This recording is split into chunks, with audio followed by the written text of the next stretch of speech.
Hello, everybody. Welcome once more to Tony the Mole Adams YouTube channel. And it's Midweek Scoops, but it is at the end of the week, which has been the case the last few weeks. But our guest of honor has a good excuse this week, even though it's my fault, really, because I just got around to calling him. But you will see I'm going to overlay these pictures of Tony the Mole Adams.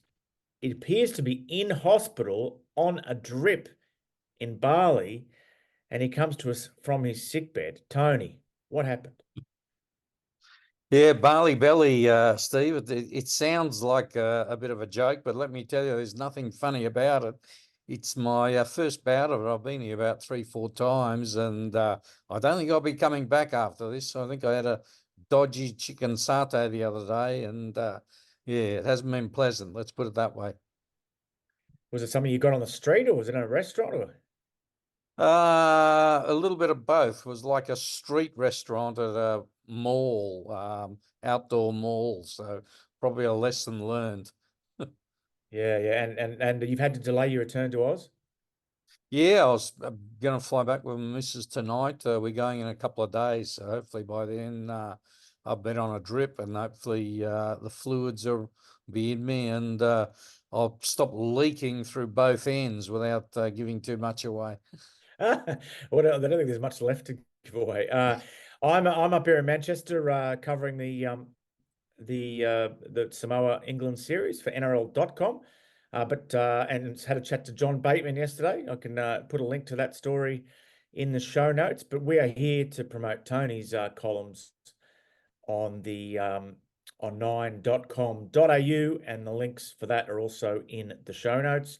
And Tony also, not too far from what I just said, same club, West Tigers.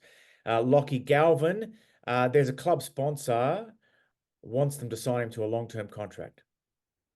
Yeah, that's right. And it's a donut manufacturer, would you believe? He's got a chain of donut stores called Frankie and Co. Frank McCarley. He's a lifelong Tigers fan. He also used to work at the Tigers, so he's got a bit of a football background. He worked in the football club. And he says he's just sick and tired of the Tigers losing all their good young players. And so he's going to talk to the club about signing Lockie Galvin, who's 18, 19, to a 10-year deal. He's prepared to put some money in as a third-party sponsor. And anyone who saw Lockie Galvin this year will know the excitement around him. It was a joke he didn't win the Dalian Rookie of the Year because of this silly rule that if you got suspended for more than 2 weeks, you were ineligible. I think in his second game, he accidentally did a hip drop tackle, and that was the end of his chances. But he's the best new face in the NRL in a long time. So if the Tigers can get this over the line, it'll be a real coup. Pacific Championships continuing this weekend. We're all looking forward to that. Two levels of Pacific Championships Shield, Pacific Championships Bowl, and also the Samoa versus England Test. And the Pacific Championships are in men and women. So a lot of footy this weekend to look forward to. And you've got a good yarn about the Bulldogs and Fiji. Yeah, that's right. And the Cavite Silktails, who we know are a team out of Fiji, play in the Jersey Flag Cup. And a lot of good young Fijians have come out of that competition. They're coached by Wes Nagama, who you and I both know, a long-term NRL player. And Gus Gould's gone over to Fiji, and he's doing a deal to make the Silktails a feeder club for the Bulldogs. Very smart move by Gus, and could land the Bulldogs some very talented players in the next few years. Let's wait and see how it develops. Yeah, Tony, we didn't get much news out of Mad Monday this year. It's been the gift that kept giving for decades, but not so much this year.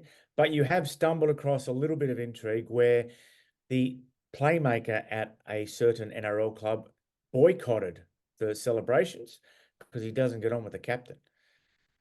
Yes, I haven't named them because I don't want to name and shame and embarrass them publicly. Of course, everyone's been asking me, so I've had to play this one a bit cute. But the two of them don't get on or off the field.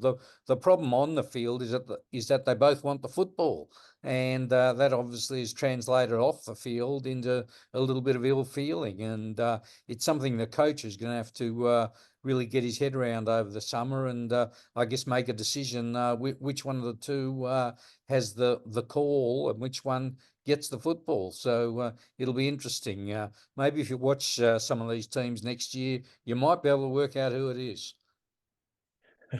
Okay.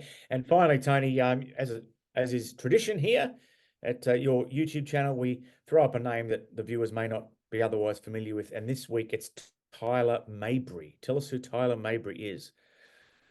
He's a young player in the GPS rugby union competition in Brisbane. He was coached by Broncos forward Brad Thorne. I'm pretty sure he was a dual international, Brad, wasn't he? So he had a foot in either camp. And this 18-year-old kid captained Brisbane Boys College, which Brad Thorne coached in the GPS comp. He was averaged about 2 tries a game. He's a powerful back rower.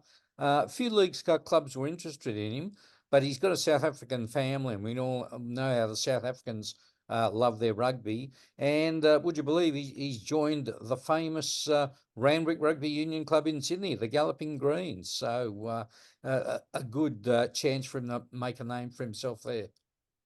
And he's closer to 8.5 NRL clubs now, because I always say 8.5 because Wollongong is not part of Sydney. Tony, Tony, it's nice of you to come and join us under duress from your sick bed. Hopefully this time next week you'll be back home, and hopefully this time next week you'll be healthy. Sounds good. Fingers crossed. Yeah, not starting a GoFundMe campaign or anything like that. The thought did cross my mind. It's not cheap to change your flights, let me tell you. Good luck with it all, Tony, and thanks for doing the video this week. Thanks, Steve.